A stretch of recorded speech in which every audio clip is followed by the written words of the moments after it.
Welcome to this audiobook summary of How to Read a Book by Mortimer J. Adler.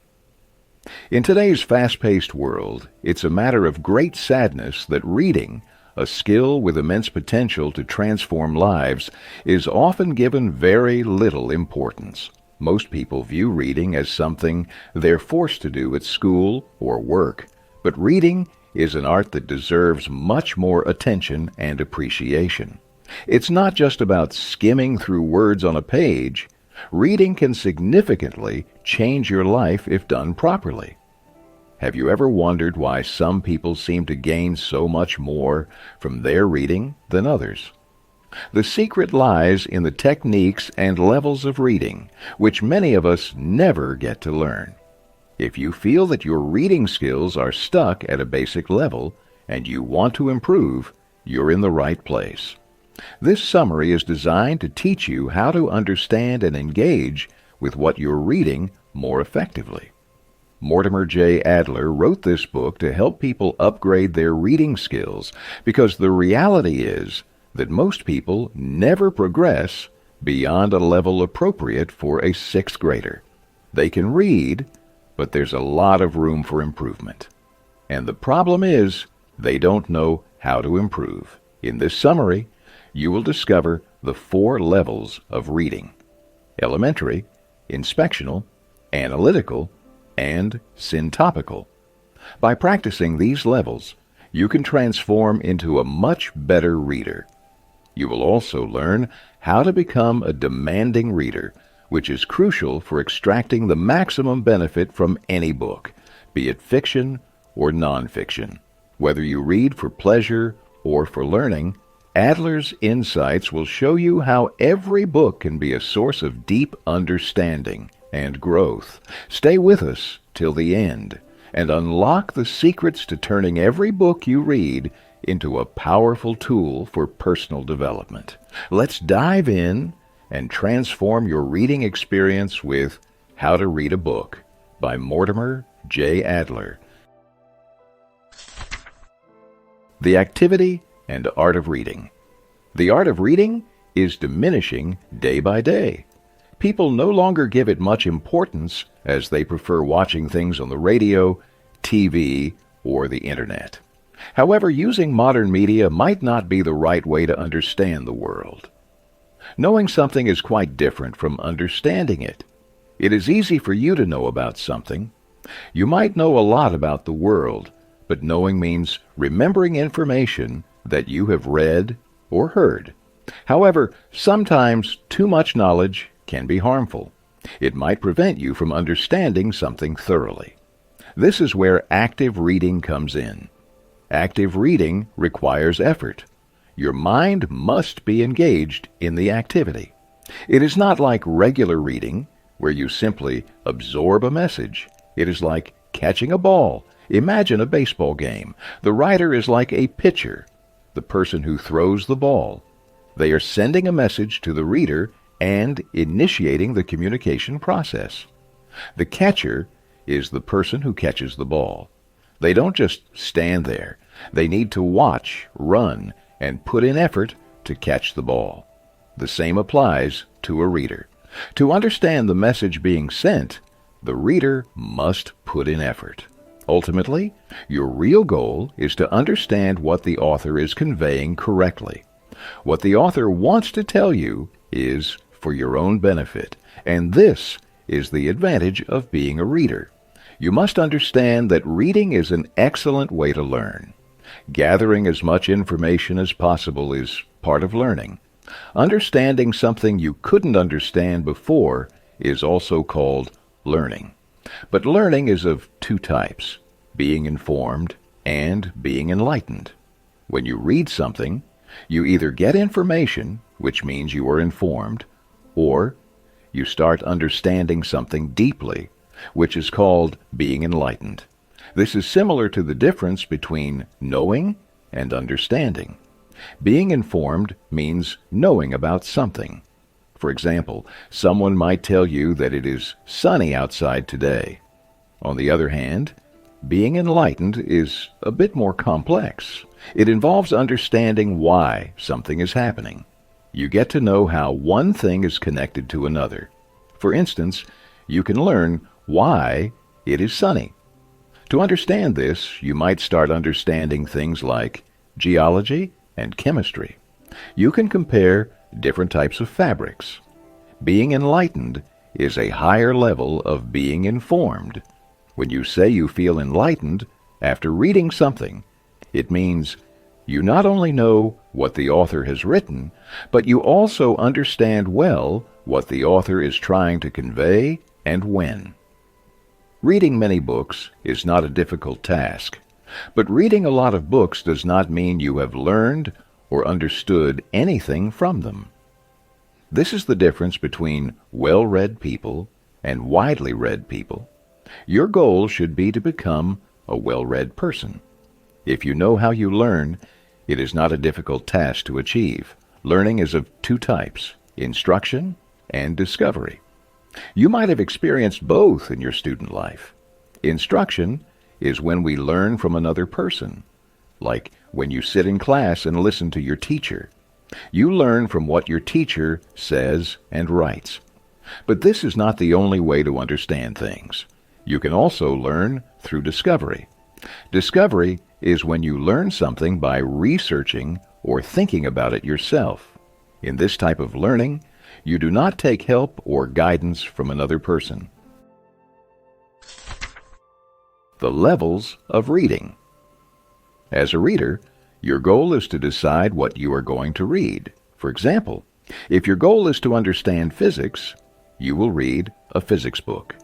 If you want to read just for fun, you might pick up a novel. Similarly, how well you read depends on the effort you put in. In other words, it depends on whether you are actively engaging with the book. The more effort you put into reading, the better the results will be, and the closer you will get to your goal. Have you ever picked up a novel and just read the words on the page? Compare that to the times when you imagined every detail the author described in your mind.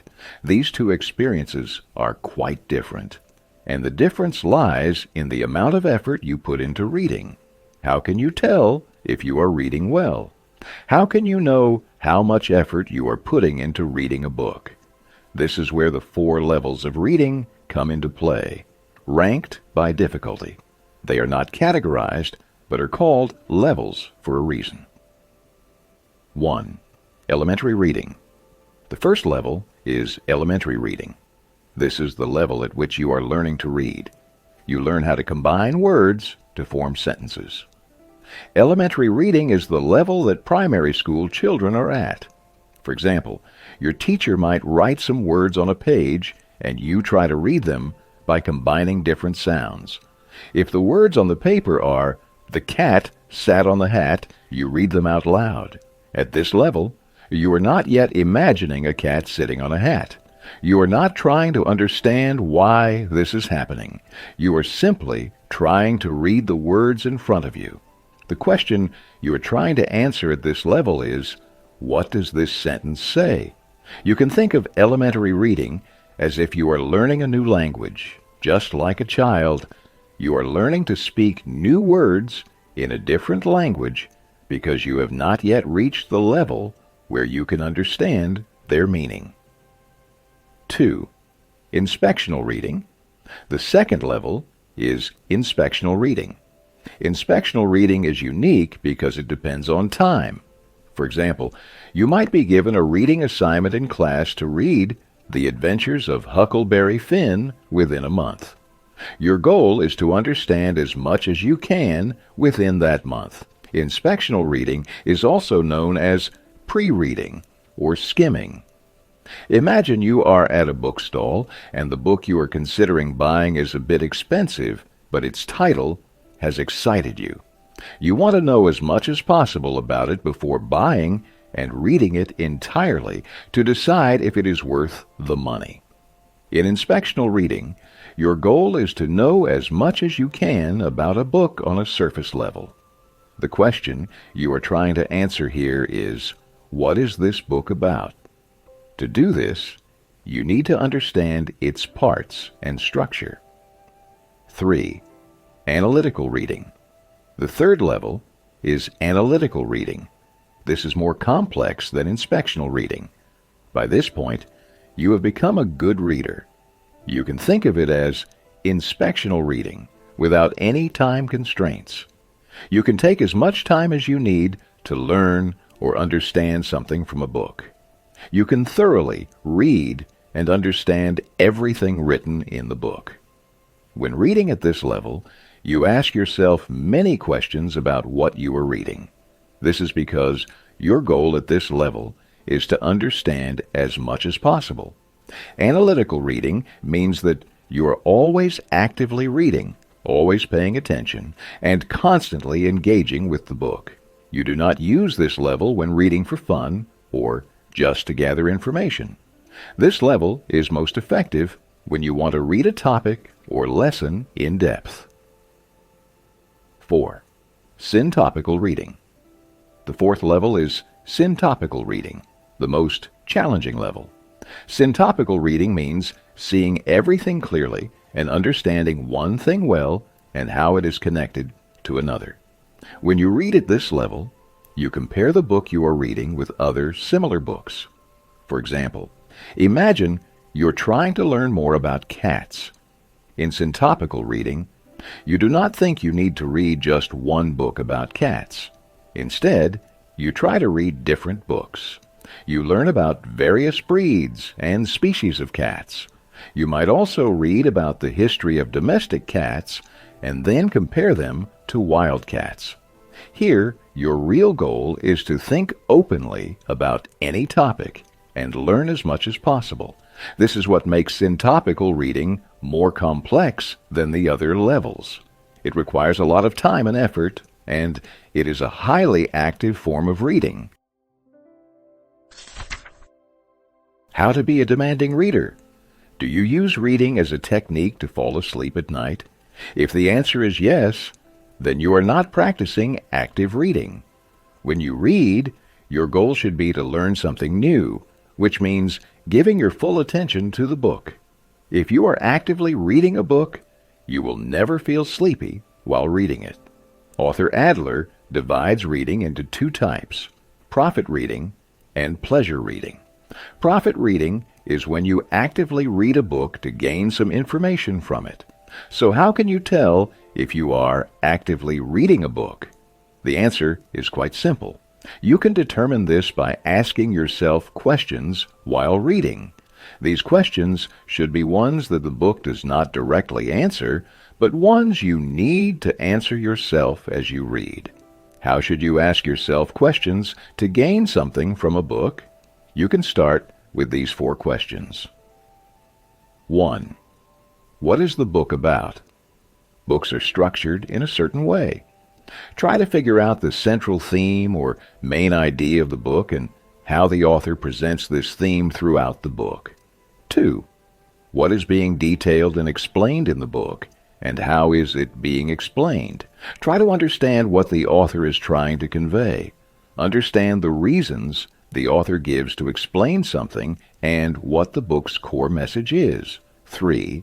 Is the book entirely correct, or are only parts of it correct? To answer this question, you must first know the answers to the previous 2 questions. If you do not know what the book is explaining, you cannot decide if it is right for you. First, understand the content, then comprehend it, and finally judge it. It is up to you to decide what you think about a book. This is not the author's job, but the reader's responsibility. 4. What are you going to do with this information? This question combines all the other questions. If you have learned something from a book, what benefit did it bring you? How will it impact your life? Were there any questions left unanswered by the book? If so, what were they? When you read a book beyond the elementary level, you ask questions. More importantly, you try to answer those questions during your reading, and this is how you become a demanding reader. These questions and answers set you apart from ordinary readers, because ordinary readers do not want to learn anything, they do not ask questions, and thus they never get their questions answered. It is crucial to understand that the last two questions are vital for analytical and syntopical reading. These questions help you think deeply about things. As a demanding reader, it is your duty to ask these questions. The best way to practice the question-answer process is through annotation, which means writing in your book. If you have never done this before, it might feel a bit uncomfortable, but since you bought the book with your money, it is your property, and you can use it in any way you like. When you engage in active reading, you are thinking. During the thinking process, you are mentally asking questions and trying to find answers. Writing can make this process clearer and more effective. There are many ways to annotate. You can underline, use vertical lines, write in the margins, or even doodle. Doodling means drawing lines or sketches. You can circle words or entire lines. The point is to write down what interests you, take notes on what you are thinking. Keep in mind that when you are learning these new reading skills, you need to be patient with yourself. Yes, you may have been reading for a long time, but you might not have practiced these mindful reading skills. As you continue to practice them, you will become a demanding reader, and over time, it will become easier for you to do so. Criticizing a book fairly. When you read a book, you are engaging in an active conversation. You are interacting with the author's messages, arguments, and opinions. You ask yourself questions and form your own opinions and judgments. Let's return to the 4 questions you ask while actively reading, focusing on the final question. This is the question that refreshes your memory. If you learned something from a book, how will it benefit you? What impact will it have on your life? Is there something the book did not answer? If yes, what are those things? This helps in forming a judgment about the book, and every demanding reader does this. They do not stop at understanding what the author has conveyed. They form their own opinions. In other words, you are criticizing the book, and this is how you make the most of it. Criticizing a book does not mean giving a negative opinion or bad-mouthing it. Criticism can be positive. When you criticize a book, it means you are learning something new. This is most beneficial when you read a book with which you completely disagree or which presents ideas different from your own. Criticizing a book teaches you teachability. Teachability means being willing to understand others' perspectives or see things from a different viewpoint. You do not see the world from a single perspective. A teachable mind can form its own opinions. When criticizing a book, keep 3 things in mind. 1. Do not judge hastily. This means you must be an active reader and make an effort to understand what the author is saying. Remember, you cannot understand something without knowing it, and you should not judge it without understanding it. Learning to withhold judgment is a part of criticism. It teaches you patience, allowing you to wait for more information and proof before forming an opinion. 2. Avoid quarrels, disagreements, or unnecessary opinions. If you disagree with a book, ensure that your reasons are valid. Disagreeing just to prove others wrong or to pick a fight is incorrect. When reading a book alone, you can somewhat justify your judgments since you are not engaging with others' opinions. However, disagreeing with someone else's opinion just to win an argument is not appropriate. 3. Agree to disagree. It is human nature to disagree with others' opinions, but you must also be willing to agree to avoid unnecessary conflict. For example, if you and another person cannot agree on a criticism of a book, do not just argue without trying to resolve the problem. After a disagreement, you might reach a compromise. Thus, always respect the difference between knowledge and personal opinion. Sometimes, the other person might know more than you. The book's author might have more knowledge than you. This could be the reason for your disagreement. Knowledge is an opinion based on evidence, while opinion is a judgment or thought that does not necessarily have evidence to support it. Criticizing a book fairly means engaging with it actively, forming your own opinions, and being teachable. It involves patience, avoiding unnecessary arguments, and respecting the difference between knowledge and personal opinion. By practicing these principles, you become a more effective and demanding reader, capable of gaining the most from every book you read. Conclusion. In this summary, you have learned how to read a book effectively, based on the insights from How to Read a Book by Mortimer J. Adler. We explored the concept of active reading and the importance of continually engaging with the text. When you read a book, you do so with a purpose, whether for entertainment or to learn something new.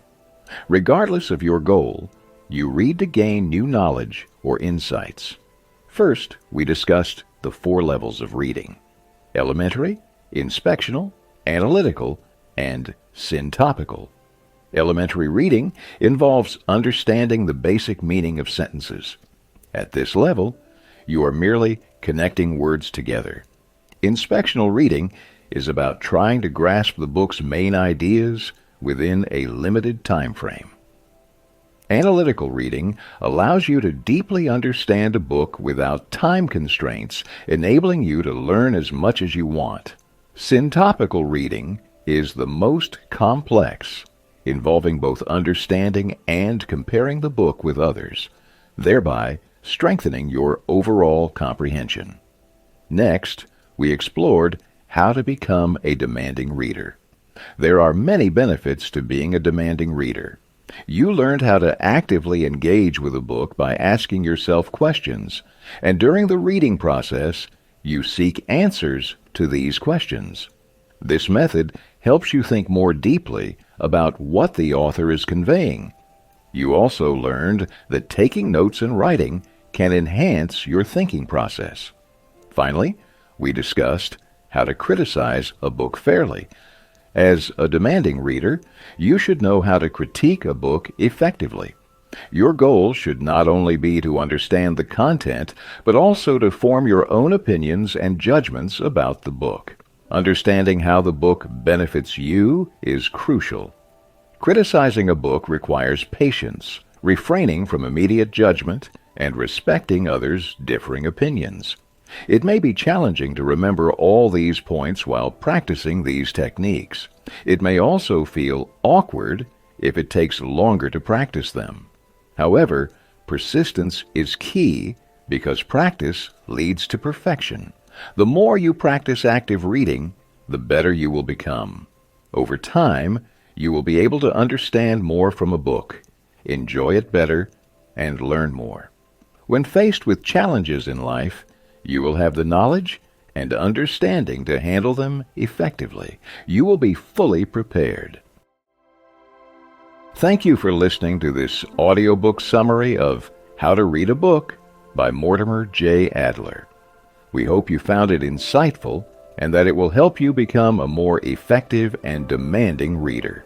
Remember, reading is not just a passive activity. It's an active engagement with the text. By applying the techniques we've discussed, you can get more out of every book you read, whether for learning or entertainment. If you enjoyed this summary, please like, share, and subscribe to our channel for more audiobook summaries. Don't forget to hit the notification bell so you never miss an update. We appreciate your support and look forward to bringing you more valuable content. Happy reading, and until next time, keep exploring, keep learning, and keep growing.